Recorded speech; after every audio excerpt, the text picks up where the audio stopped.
Unit number 4, Practical Accounting Workbook, GST and Income Tax Registration, Structure, Return and Filing. The first thing is registration. Who need to register? જેણે tax pay કરવાનો છે એને register કરવું જરૂરી. So, in any tax system, registration is the most fundamental requirement for identification of taxpayers, ensuring tax compliance in the economy.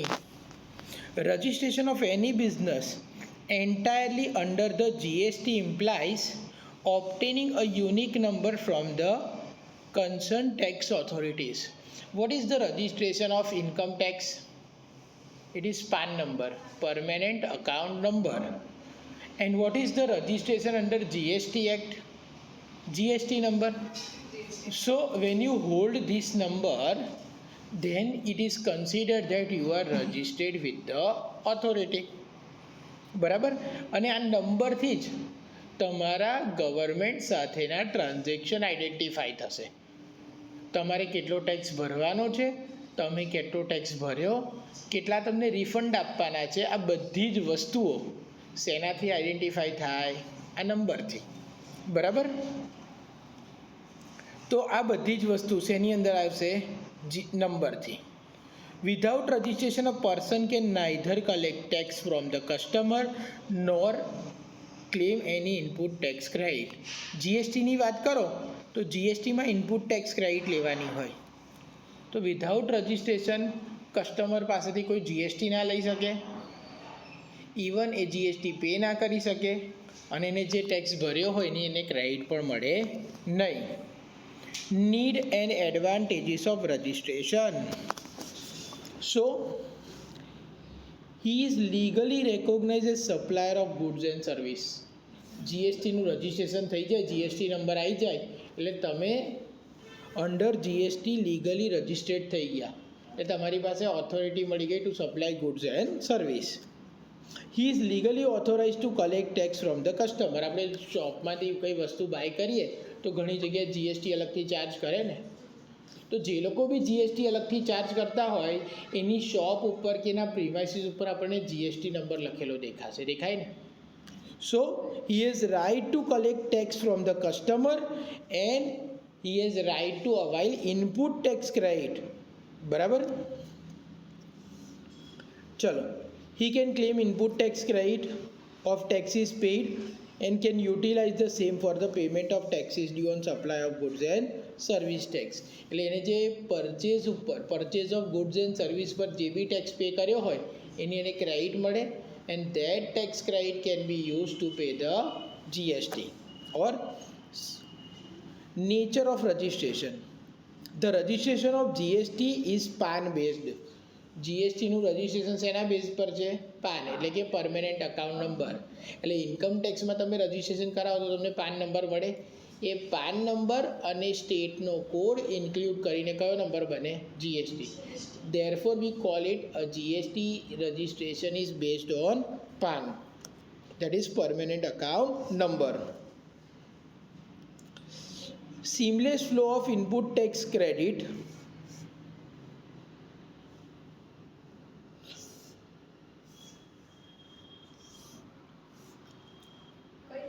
एक minute. Nature of registration. The GST registration is PAN based and state or union territory specific. Supplier has to register in each of such state or union territory from where he effect the supply. એટલે ગુજરાતમાંથી supply કરતા હોય તો ગુજરાતનો અલગ GST number આવે, મહારાષ્ટ્રમાંથી supply કરતા હોય તો મહારાષ્ટ્રનો અલગ જીએસટી નંબર આવે. દરેકનો પાન નંબર સેમ હોય બટ જીએસટી નંબર ડિફરન્ટ થાય. કેમ? કારણ કે સ્ટેટ કે યુનિયન ટેરેટરીનો કોડ અંદર એડ થઈ જાય. Clear? In GST registration, the supplier is allotted a 15-digit GST identification number called GSTIN. GST no full IN no full form GST identification number. બરાબર. And a certificate of registration incorporating therein this GSTIN. is made available to the applicant on the GSTIN common portal. એટલે એને GST registration number identification number ક્યાંથી મળે? એના common portal પરથી. હવે આ important છે, ધ્યાન આપજો. The first 2 digit of GSTIN are state code. હવે પાન નંબર કેટલા ડિજિટનો હોય? 10, બરાબર. અને જીએસટી નંબર 15. તો એ 15માંથી પહેલાં 2 ડિજિટ કયો આવ્યા? સ્ટેટનો code. The next 10 digit PAN number. 10 ને 2 12 થયા. Next 2 digit are for entity code. Entity કોડથી ખબર પડે કે કયો બિઝનેસ કરે છે અને એના પર કેટલો જીએસટી લાગે. And the last digit is checksum number, એટલે કે એક આલ્ફાબેટિક નંબર હોય. ચલો, અહીંયા આગળ એક એક્ઝામ્પલ આપ્યો છે. જીએસટી નંબર છે 19AAICM 1234K 1Z2 છે. તો 19 શું આવ્યો? State number. પછીનો પાન નંબર આવી ગયો. 1 એ શું આવ્યો? Entity number of the same PAN holder in the state. Z શું આવ્યો? By default. અને 2 આવ્યો ચેક સમ ડિજિટ. બરાબર. Registration under GST is not tax specific, which means that there is a single registration for all the taxes. એટલે કે GST માટે registration કરાવો તો CGST, SGST, UTGST બધું અંદર આવી ગયું. So generally a given PAN based legal entity would have GSTIN as per state. That means a business entity having its branches in multiple states will have to take a separate state-wise registration for the branches in different state. એટલે એક જ business હોય એની અલગ અલગ સ્ટેટમાં branch હોય તો દરેક સ્ટેટ માટે અલગ જીએસટી નંબર લેવો પડે. But within a state an entity with different branches would have single registration number. પણ સપોઝ ગુજરાતમાં જ કોઈ વ્યક્તિ બિઝનેસ કરતો હોય, એની બ્રાન્ચીસ ગુજરાતના જ અલગ અલગ પ્લેસીસમાં હોય, વડોદરા, ભરૂચ, સુરત બધી જગ્યાએ હોય, તો એ બધા માટે કંઈ અલગ જીએસટી નંબર ના જોઈએ. A supplier is not liable to obtain registration in those states from where he make exempted or non-taxable supply. Simple logic છે. તમે જે સપ્લાય કરો છો એ જ એક્ઝામ્પ્ટેડ છે. તમે ફક્ત એગ્રીકલ્ચર સપ્લાય કરો છો અને ઇટ ઇઝ એક્ઝામ્પ્ટ, તો પછી ત્યાં જીએસટી નંબર લેવાની જરૂર નથી. Section 22 of CGST act person liable for registration. કોને કોને રજિસ્ટ્રેશન કરાવવું પડે? આ ઇમ્પોર્ટન્ટ ક્વેશ્ચન છે, આવશે. Section 22 of goods and service tax act specify the criteria for mandatory registration under GST regime. Mandatory means compulsory.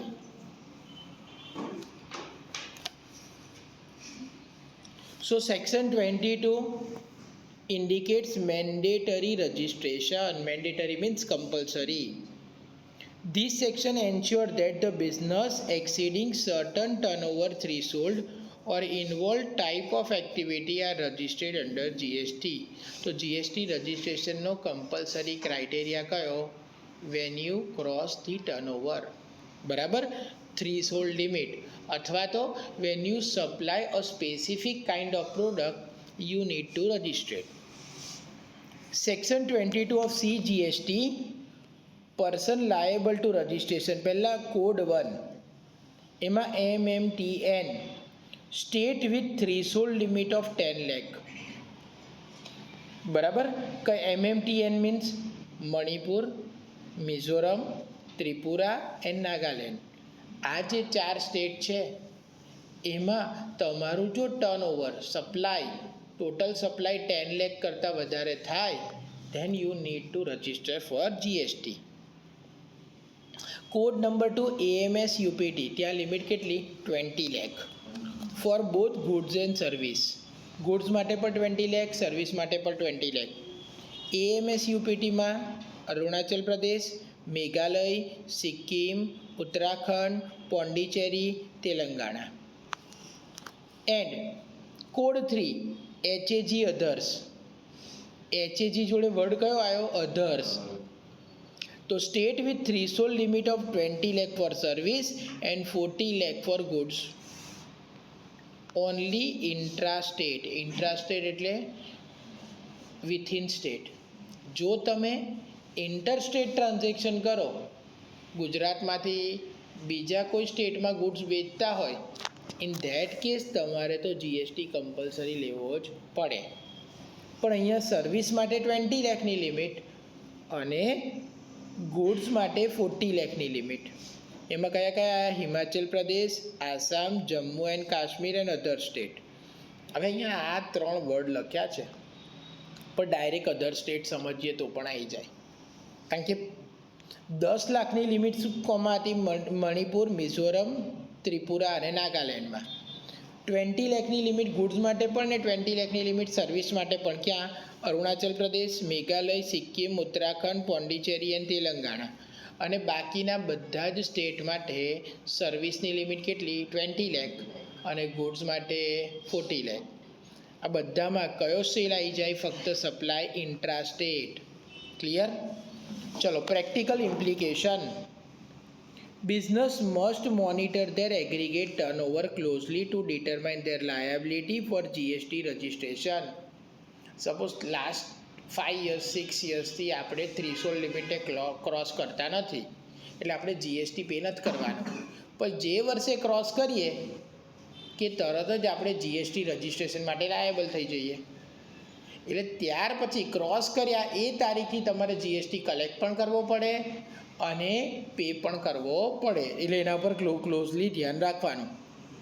Failure to register when required can result in penalties and loss of input tax credit. તમે registration ના કરાવો અને turnover cross થઈ ગયું તો તમને penalty પણ લાગે અને ઇનપુટ ટેક્સ ક્રેડિટનો બેનિફિટ પણ મળે નહીં. તો કોણે રજિસ્ટ્રેશન નથી કરાવવાનું?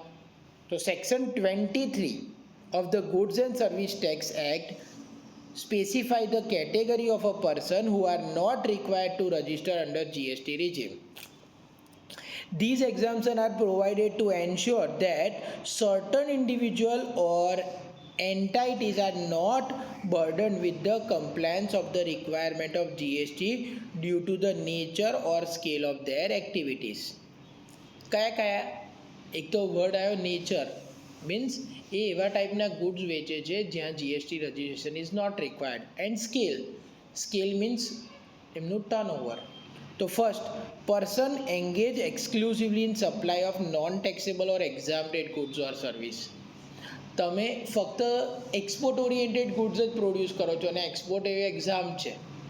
ઇન ધેટ કેસ તમારે રજિસ્ટ્રેશન કરવાની જરૂર નથી. એગ્રીકલ્ચરિસ્ટ, ઇન્ડિવિજ્યુઅલ હોય ઓર HUF હોય, to the extent supply produce out of cultivation of land, તો ત્યાં પણ રજિસ્ટ્રેશનની જરૂર નથી. Third is threshold exemption. તમે લિમિટ જ ક્રોસ નથી કરતા, then you not required to register. Person making interstate supply of taxable service up to 20 or 10 lakhs. Interstate means within state, તો થ્રીશોલ્ડ લિમિટ ક્રોસ નથી કરતા. CTP making taxable supply of specific handicraft good. CTP means common trade practice થશે. એ શું supply કરે છે? Handicraft good 20 to 10 lakhs, તો પણ રજિસ્ટ્રેશનની જરૂર નથી. Person making interstate supply of specific handicraft goods up to 20 or 10 lakhs. બરાબર? 20 or 10 કેમ લખ્યું છે? કારણ કે આપણે ઉપર લિમિટ જોઈ લીધી. બરાબર? હવે કમ્પલસરી રજિસ્ટ્રેશન કોને આવી ગયું? તો compulsory registration of GST, section 24 of the GST act. Section 24 of the Goods and Service Tax Act mandate compulsory registration for certain category of person, regardless their turnover. This is to ensure that tax evasion એટલે ટેક્સની ચોરી, is minimized and specific high risk transaction are adequately captured within the tax net. એટલે શું થયું? Compulsory registration કેમ કર્યો? અમુક પ્રકારના પર્સન્સને કે ટેક્સની ચોરી ના થાય અને ચોક્કસ પ્રકારના જે હાઈ રિસ્ક ટ્રાન્ઝેક્શન છે એ જીએસટી રિજીમમાં પકડમાં આવી જાય. બરાબર. Below are the key point detailing the person who must compulsory register. તો કયા કયા પોઈન્ટ છે? પહેલું આવ્યું interstate supply. Interstate supply means બે રાજ્યની વચ્ચે. Person making interstate supply of goods and service must register under GST regardless of the turnover. એટલે કોઈ વ્યક્તિ ગુજરાતથી મહારાષ્ટ્ર, ભોપાલ એટલે કે મધ્યપ્રદેશ કોઈ બી જગ્યાએ સપ્લાય કરતો હોય where it involve more than one state, so that person need to register under GST regardless of the turnover. એનું ટર્નઓવર પછી જોવાનું નહીં.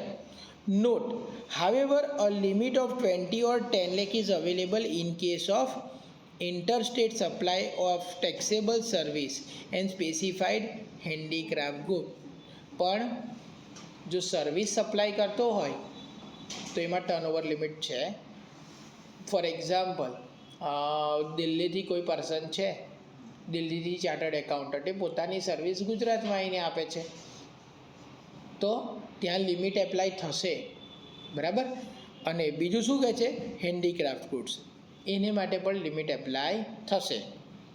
Second, casual taxable person individual or entities understanding occasional transaction involving the supply of goods or service in a state or union territory where they do not have a fixed place of business, like a wise auctioneer.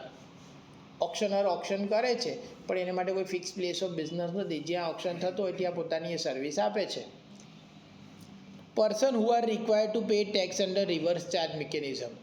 આપણે અત્યાર સુધી જીએસટીમાં ભણ્યા તો GST શેના પર apply થાય છે? Supply of goods and service. એ તમે જ્યારે ગુડ્સ કે સર્વિસ સપ્લાય કરો, વેચો, ત્યારે જીએસટી લાગે. પણ રિવર્સ એટલે એમથી ઉલટું. તો જીએસટી ક્યારે લાગતો હશે? એટ ધ ટાઈમ ઓફ સપ્લાયનું ઉલટું શું? Purchase. When you buy the goods and service, તો ત્યારે જો જીએસટી પે કરવાનો થતો હોય રિવર્સ ચાર્જમાં, તો ઇન ધેટ કેસ તમારે રજિસ્ટ્રેશન જોઈએ. Non resident taxable person, agent of input service distributors, e commerce operator, જે લોકો ફ્લિપકાર્ટ, એમેઝોન પર ગુડ્સ સોલ્ડ કરે છે. Person required to deduct at source, જેને ટીડીએસ કટ કરવાનો છે. Person required to collect tax at source, TCS cut કરવાનો છે. Person supplying online information and database access or retrieval service. બરાબર. Likewise Facebook and Instagram એ data વેચે ને, તો આ બધા માટે અને અધર નોટિફાઈડ પર્સન શું કરવું છે? Registration is compulsory under section 24 of the GST act. ચલો હવે જીએસટીના ફોર્મની વાત કરીએ. GSTR1 ફોર્મ GSTR1 એ શું છે? Monthly or quarterly statement. હવે જીએસટી પે કરવાનો છે તો તમારા ટર્નઓવરનો હિસાબ ગવર્મેન્ટને આપવો પડે. તે કેવી રીતે આપશો? Either monthly or quarterly. તો એને માટે કયું ફોર્મ છે? GSTR1.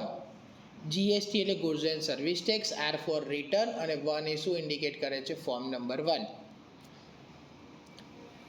તો statement of outward supply to be furnished by all normal and casual registered tax payer making outward supply of goods or and service or both and contain detail of outward supply of goods and service.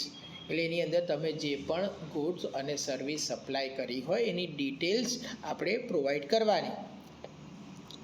Every registered taxable person other than an input service distributor, composition taxpayer, person liable to deduct the tax under section 51, person likely to collect the tax under section 52 is required to file a form GSTR1.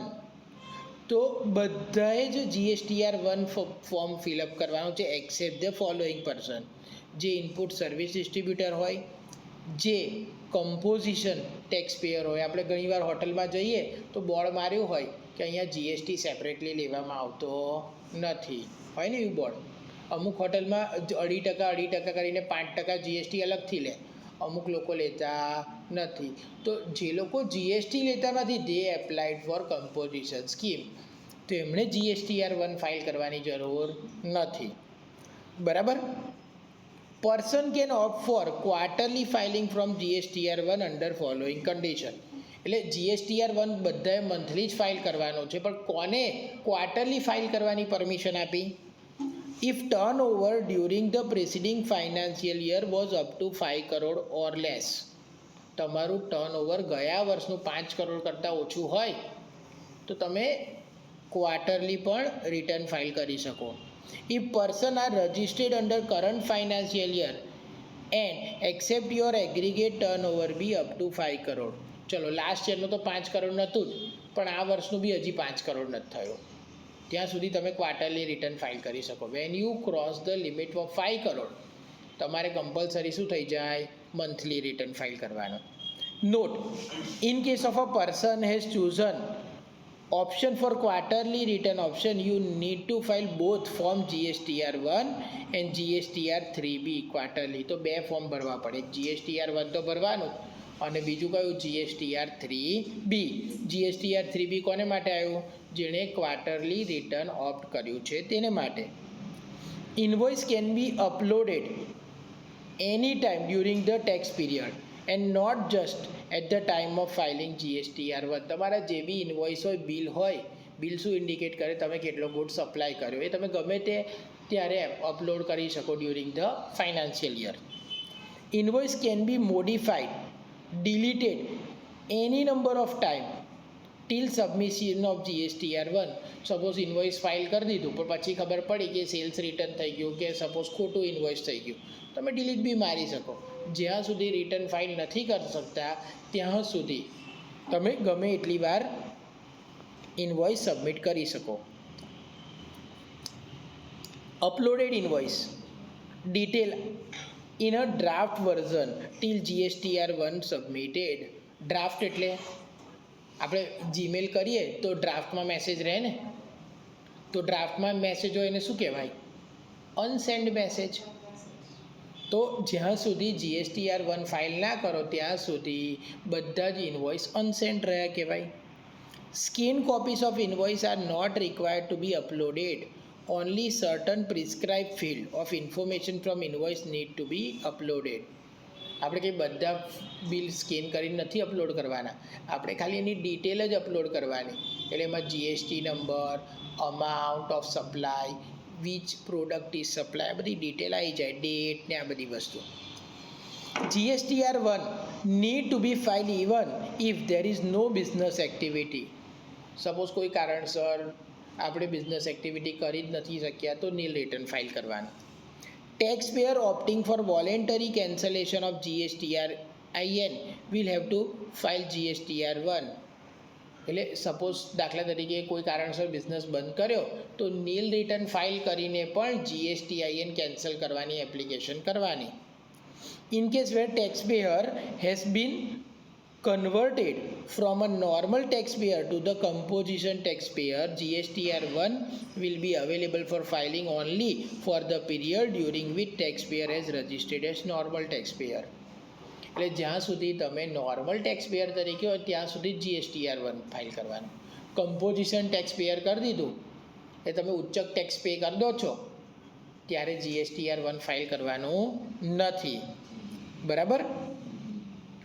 પછી આવ્યું GSTR3B, that is monthly return, section 37. Monthly return કોને માટે હશે? જેનું previous યરનું turnover કેટલું હશે? 5 કરોડ કરતાં વધારે, અને કરંટ યરનું ટર્નઓવર 5 કરોડ ક્રોસ કરે પછી કમ્પલસરી તમારે મંથલી રિટર્ન જ ફાઇલ કરવું પડે. તો every registrated person plus casual taxable person માટે GSTR3B.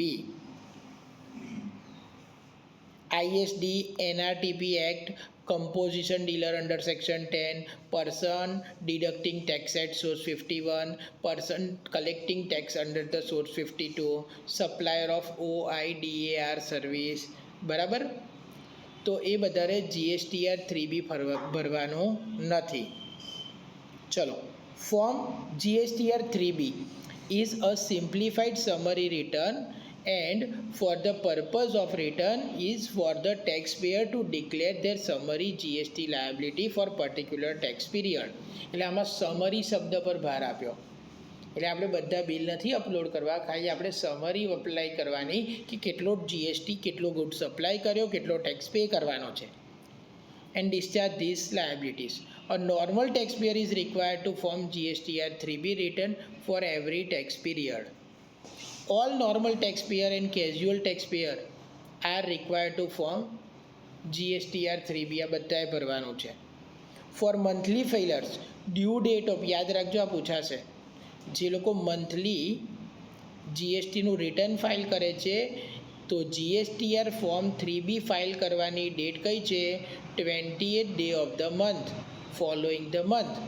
તો આ ડિસેમ્બર મહિનો ચાલે છે તો જીએસટીઆર 3B ક્યાં સુધી ભરવાનો?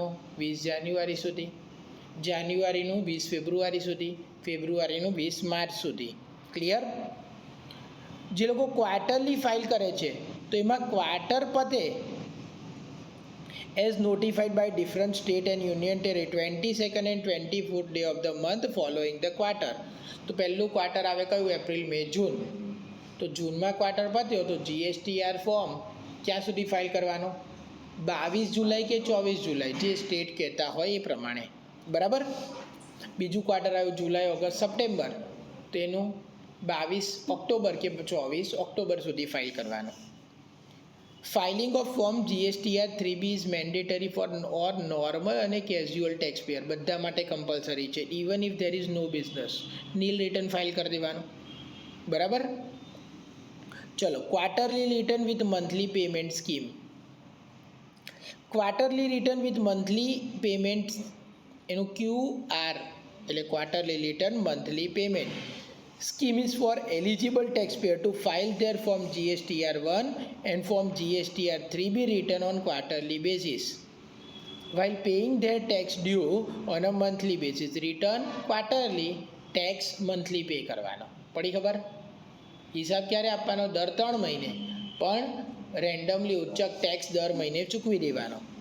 All taxpayer whose aggregate turnover PAN basis up to 5 crore, જેનો ટેક્સ 5 કરોડ સુધી છે તો એ લોકો ક્વાર્ટરલી રિટર્ન ફાઇલ કરે તો ચાલે, પણ ટેક્સ તો મંથલી ચૂકવવાનો.